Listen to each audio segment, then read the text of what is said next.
Everything that we do today is really designed around you to help you get to know us and to give us a chance to get to know you a little bit better. And one of the most important people that I always love for students to have a chance to meet, and I know many of you have met him already, because the Chancellor makes every effort to be at all of our new student recruitment events, because I don't think there's anything he enjoys more than getting to know the new students and their parents as you become kind of a part of our family. So I want to tell you just a little bit about him, and then we're going to turn it over to the Chancellor. He's been with us now just over 3 years, just celebrated that 3rd year anniversary. He came to us from holding some other very prestigious positions, kind of all around the country. He's been to Moorhead in Atlanta, he's been up in Nashville, he's been up in Washington, and held some advanced positions there, was on great leadership teams there. So when we wanted to come to Spartanburg, to take over as the Chancellor here at USC Upstate, we were all thrilled that he made the decision to come join us. And over those 3 years, he's made so many positive changes. And I'll tell you the one I think we all love the most is he always wants to put students first. Everything that we do now is centered around students and how we can help you to be successful. So I know you'll enjoy getting to know him. He's an amazing speaker. He's done great things for the campus and really for the whole community. I think the whole community has embraced him and his family and all the positive changes that he's brought to Upstate South Carolina. So you guys, please help me give a really warm welcome to your Chancellor, Dr. Benny Harris. Dr. Harris.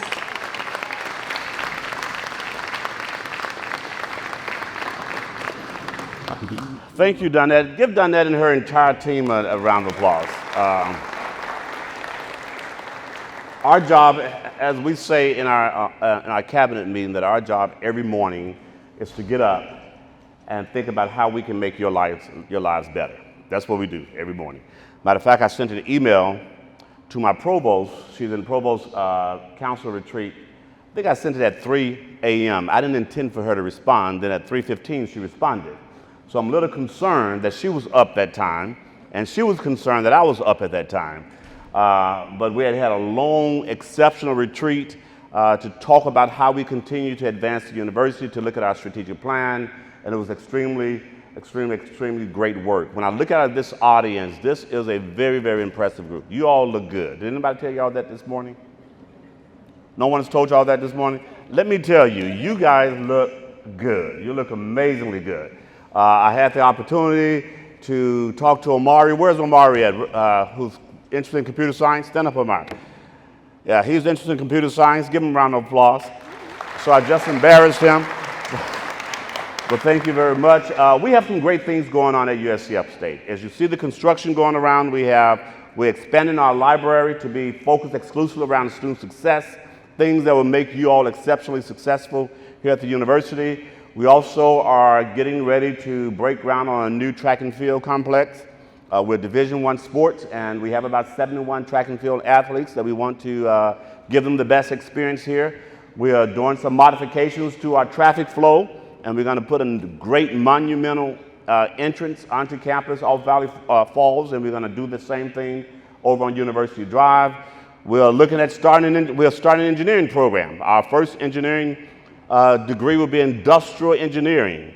Now, what do you think? Why do you think that is? Knowing that I'm an engineer, why do you think we're starting with industrial engineering? Anybody? Knowing that I'm an industrial engineer, why do you think we're starting with industrial engineering? Thank you. So I believe that 90% of the industries in the upstate are manufacturing. 90%. And 575 of those industries are international and global companies. BMW attracted a lot of suppliers and vendors to support them. And we believe part of our continuous values to the upstate and the state of South Carolina is to have degrees and curriculum that aligns with what the upstate needs. Nursing, teachers, computer science, technology, business, logistics, all of those, social sciences, all of those are very, very important careers that we need to continue to advance the ecosystem of this region. 95% of our students, when you graduate, you're going to either have a job or you're going to be in graduate school. The national average is about 85%. So what we're doing here is preparing you for what you came here for. And my goal and the goal of our entire team is to make sure that we meet you where you are and to take you to that next level. Now, students, here's something I want to tell you. I grew up in a small town in Mississippi, and after my first semester of school, you know, you're going to go back to homecoming, and during my first semester, and all of those types of things. And a couple of my friends who chose not to do whatever they were going to do, chose not to go to school. So they came back to me and they said, hey, Benny, you done changed. And so I'm trying to make sure that I still fit in. I'm like, how have I changed? And so a good mentor of mine, my father, he said, Benny, the tragedy would be is for you to go to school, to spend 4 years there or 5 years, and to not change. That's the tragedy. So embrace it when people tell you that you have changed. You have no reason to stay and to live in some paradigm that's going to hold you hostage to being better. So don't let anyone get in your head and you try to stay in that particular space because you don't want them to say that you have changed. As I get prepared to close, I'd like to share a story. You're going to get to know me as the Chancellor who likes to tell stories. I grew up, my father was a Baptist preacher. They converted over, and so I grew up in that household, so I can't help but tell a story. So here's the story I'm going to tell today, and this is very appropriate for college. The first day of class, you're going to come into school. This college cohort came into school. Holden, and you were sitting in class, right? Yeah, so you're paying attention now. So Holden was sitting in class, and so the teacher comes in and asks a question. He takes this jar from under his desk and he sets it on top of the table. Now, if you've heard this, just go with me. Sets the jar on the top of the table, and then he goes up under the table and he pulls out a bag of big rocks. And he poured the rocks into the glass, into the jar, and he shakes the jar and he said, Lydia, is the glass full? And you say, what, jar full? And you say, what, Lydia? He said, no. I said, good. You're going to do well in this class. And Holden, he goes up under the desk and he pulled a bag of pebbles.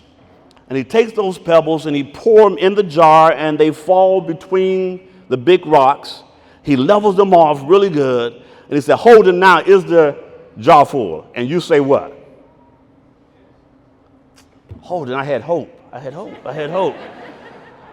So, Omari, you're going to have to help me out now. So he goes up under the desk again, and he pulls out a bag of sand, Holden. He takes that sand and he pours the sand in the jar, and it falls between the pebbles, between the big rocks. He shakes it off. He said, now, Omari, is the jar full? And you say what? Wow, you're going to do well. So he goes under his desk and he pulls out a pitcher of water. And he pours the water through, and it falls between the sand, between the pebbles, between the big rocks. And he said, I'm not going to beg it any further. I think you got the idea. But what's the lesson to the story, young lady? I noticed you sat all the way in the back. So what's the lesson to the story? Yeah, you, the one that's looking around. What's your sister there? Is that your sister? Yes. Raise your hand. Tell me your name. Austin, and then I'm going to get the one in front of you, Austin, too, because she's not going to get away. Austin, what's the lesson to the story? And you say what? There's always room for more. Austin, that's a good lesson. That's a good lesson. However, the young lady in front of Austin, what's the lesson? The one who put her hand over the mouth. What's your name? Aaliyah. I like her music. Aaliyah, what's the lesson to the story? And Aaliyah says what? Say, I don't know. Austin's answer was pretty good. Well, Aaliyah, the lesson to the story is this. If you don't put the big rocks in first, they won't get in. If you don't put the big rocks in first, they won't get in. So students, here's what I'm asking you to do. I'm asking you to think about what are those big rocks to your success here at USC Upstate. And those big rocks, I would think some of them are studying, being prepared, getting to know your professors, getting to know your students and your colleagues, your faith life, your family life, your mental health. Those are some of the big rocks. Put them in first. Prioritize your lives around those big rocks. Because if you don't, you're going to find yourself at midterm trying to fit them in, or at the end of the semester trying to fit them in, and they're not going to get in. You have an opportunity to do what you came here to do, and that's to prepare yourselves for a better tomorrow. There's a lot of narrative out there about the value of a higher education. Don't let that get in your head. Everybody who's talking about a 4-year degree is not that important got a 4-year degree. And their children got a 4-year degree. But they want to convince you that you don't need it while they're in the media talking about it's not that important.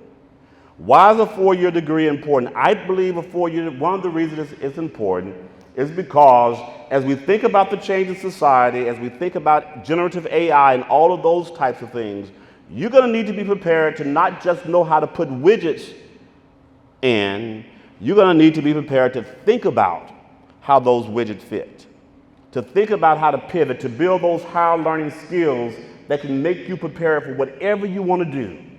Our role is not just preparing you for a job. Our role is to prepare you for jobs that currently don't exist today. And I believe a 4-year degree helps to prepare you for that.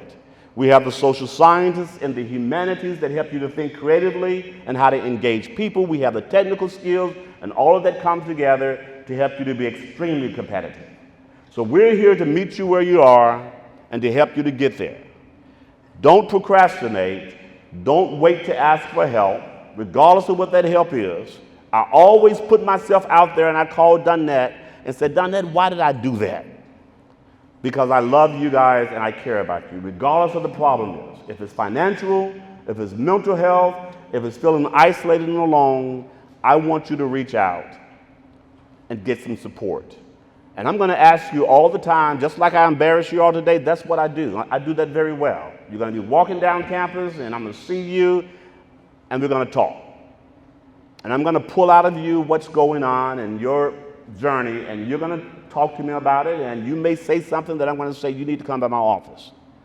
And my assistant, Michelle, she said, Dr. Harris, why you keep doing this? You only have so much time in a day. I do it because my purpose here is to inspire and develop young people to change the world. Thank you all very much. There's a lot of information you're going to receive today. Absorb that information. If you need to call and ask for more questions, do that. That's our job, to be here for you, because we believe if we're going to have a better South Carolina, if we're going to have a better world, we're dependent upon you. You are the leaders that we have been looking for. No one else is coming behind you, okay? Thank you all very much and have a great day.